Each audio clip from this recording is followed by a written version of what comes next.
بچیاں شہید نہیں ہوئی ہیں، انہوں نے مجھے بتایا ہے، اور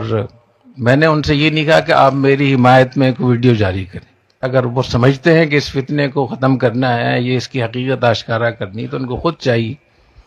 لیکن میں آپ کو سب کو اس لیے بتا رہا ہوں کہ چاروں حضرات نے مجھے بتایا،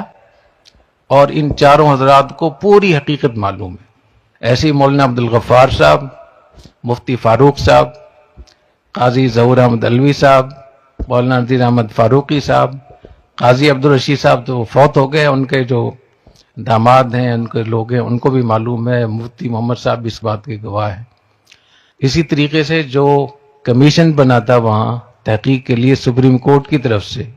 اس کمیشن کی رپورٹ، یا وہ جو اس میں فعال لوگ تھے ان سے، اور جو وفاق المدارس نے کمیشن بنایا تھا، ایک کمیٹی بنائی تھی، تو یہ ساری چیزیں ایسی ہیں کہ ابھی تک بھی یہ لوگ زندہ ہیں، حیات ہیں۔ اور کم از کم 3 معلمات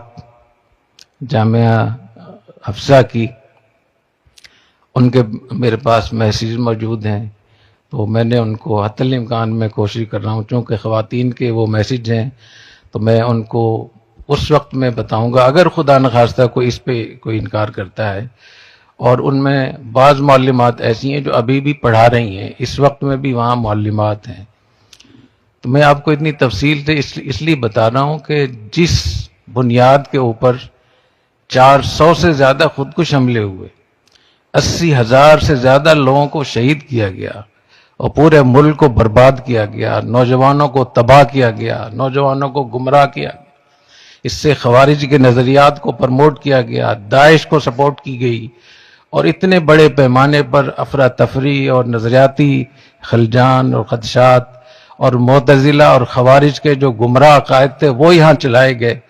اس کو وہ کس بنیاد کے اوپر تھے، اس بنیاد پہ میں بات کرنا چاہ رہا ہوں۔ اور یہ پہلا بھی قصہ ہے، ایسے تقریباً میرے پاس 30 واقعات ایسے ہیں، میں کوشش کروں گا کہ سب پہ بات کروں۔